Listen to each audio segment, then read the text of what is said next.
에스겔이 바벨론 그발 강가에서 본 환상, 그 이상에 대해서 오늘 결론의 말씀을 이렇게 얘기합니다. 이는 이라고 중간 28절 중간에 얘기하죠. 뭐뭐와 같으니 이는 여호와의 영광의 형상이라 라고 이야기합니다. 지금 본 앞구절 전체를 요약하면서 얘기하는 게 뭐냐면 여호와의 영광을, 그 형상의 모양을 내가 보았다라고 하면서, 그래서 내가 어떻게 했다고요? 28절 후반절에 내가 보고 엎드려 말씀하시는 이 음성을 들으니라 라고 이야기합니다. 자, 지금 있는 곳이 어디입니까? 이스라엘이 아니죠. 성전 안이 아닙니다. 이방 나라에 끌려가 포로가 된 땅 바벨론에서 하나님의 그 영광의 형상을 보았고, 그 영광의 형상 가운데 엎드려 그의 음성을 듣게 되었다라고 이야기합니다. 하나님, 이 당시 유대인들의 세계관 속에서는 하나님은 성전, 곧 지성소에서만 임한다고 생각했는데, 이제 그 하나님이 특정한 공간과 특정한 장소만이 아니라 이스라엘이 있는 곳 어디든지, 그들이 있는 그 무엇을 하든지 그들과 함께하고 계신 하나님, 그리고 그들에게 하나님이 어떤 분인가를 보여주심으로 이스라엘 백성들이 생각했던, 우리는 버림받았어. 더 이상 하나님은 계시지 않아. 우리 인생은 이제 끝났어 라고 하는 그 절망 가운데 있는 이들에게, 아니야, 내가 지금 너희와 함께하고 있고, 내가 지금 너희 삶을 다스리고 있고 온 세계를 통치하고 있다라고 하는 것을 보여주시는 사건이라고 생각하시면 됩니다. 오늘 본문의 1장이 무슨 말인지 사실 한 개도 잘 몰라요. 읽어도 무슨 의미인지 잘 모를 정도로 헷갈립니다. 그러면서 1장에 무지개 같으니, 뭐뭐 같으니라고 하는 표현이 특징이, 요한도 이런 표현을 쓰죠. 요한도 요한계시록을 쓸 때 나팔소리 같은, 유리바다 같은, 큰 우레소리 같은 이라는 표현을 씁니다. 왜 이런 표현을 쓸까요? 왜 비교하면서 대상을 이야기할까요? 하나님의 영광, 그 찬란한 은혜의 영광을 이 땅의 것과는 비교할 수 있는 게 거의 불가능하죠. 없는 것이죠.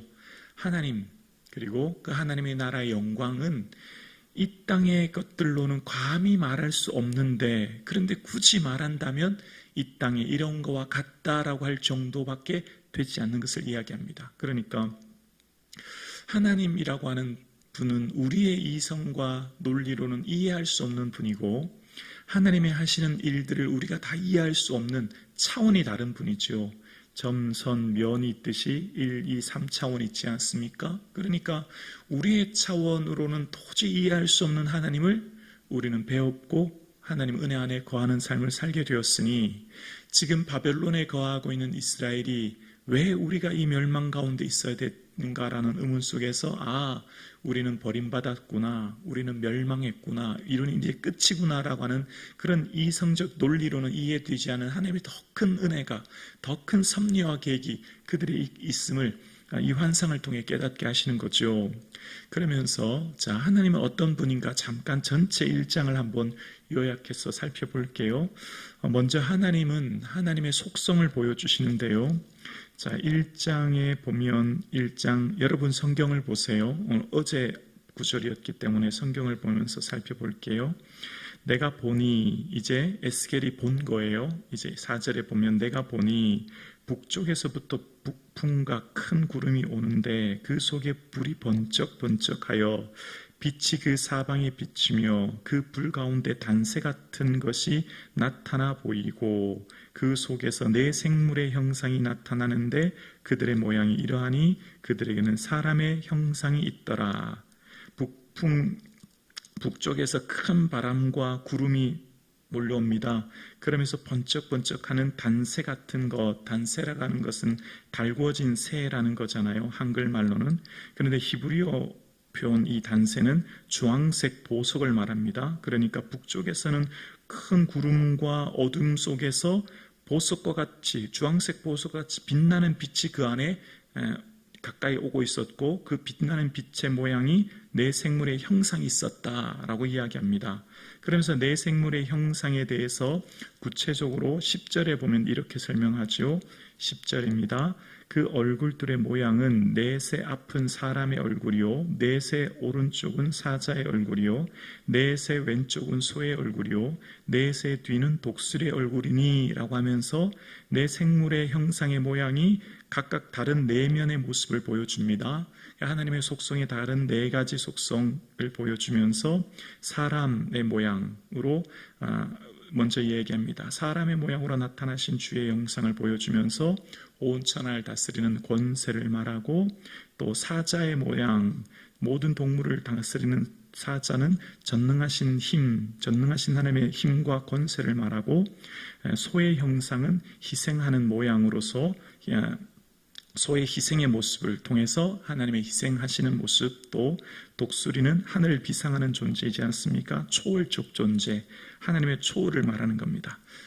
자, 그래서 이렇게 해석을 하면 학자마다 견해가 여러 가지 다르고 조금씩 차이가 있기 때문에 대략적이고 공통적인 것만 잠깐 살펴볼게요.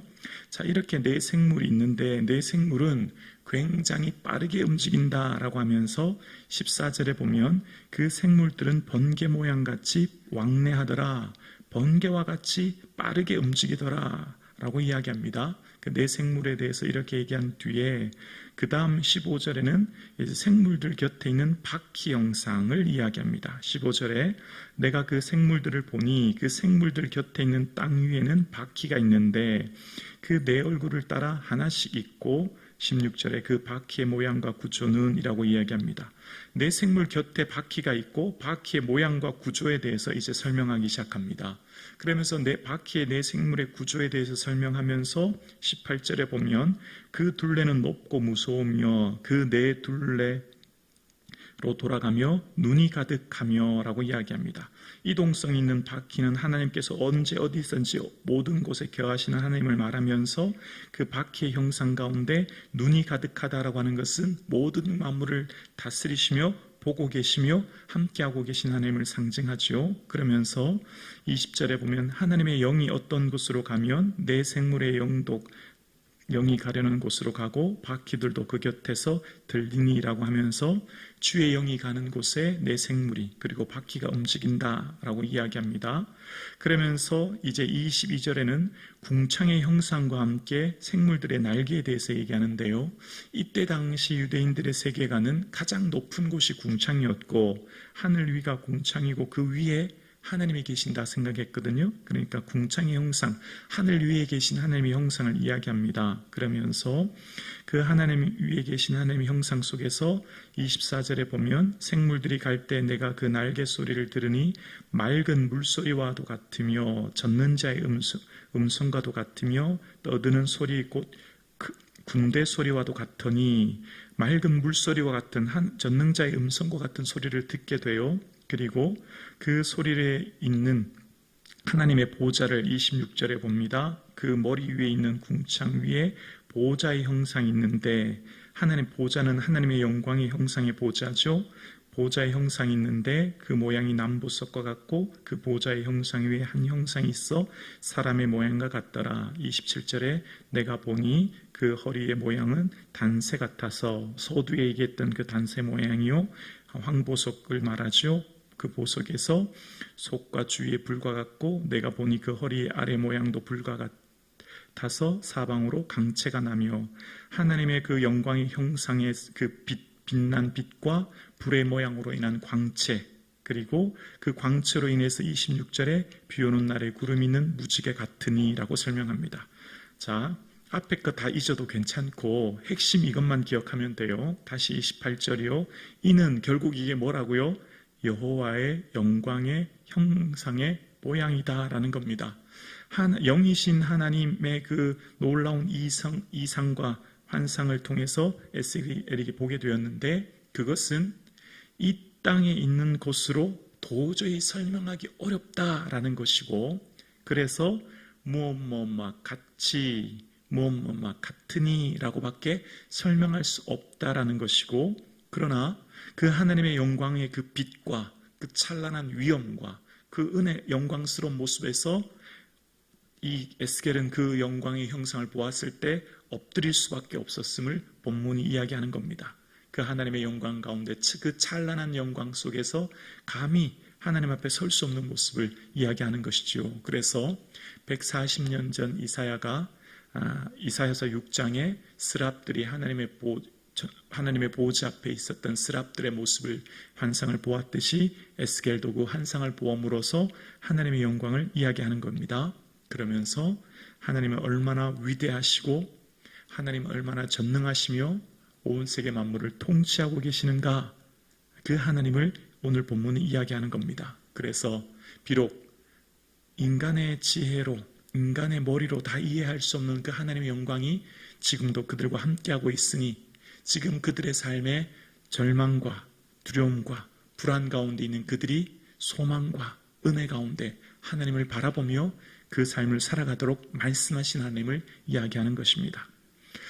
2025년 7월을 살아가는 저와 여러분의 삶 속에서도 다 이해할 수 없는 하나님의 그 계획 속에 오늘 우리는 살아갑니다. 그러나 분명한 것은 하나님께서 오늘 이 온 우주 만물을 통치하고 계시며 우리의 삶을 섭리하고 계획하고 계십니다. 우리의 삶을 인도하고 계신 그 하나님의 더 큰 계획이 있음을 믿고 우리는 오늘도 말씀 앞에 엎드립니다. 그 하나님의 말씀 가운데 우리와 함께 계신 그 하나님을 의지하고 오늘도 소망 가운데 살아갈 수 있는 저와 여러분 되기를 주님의 이름으로 축원합니다.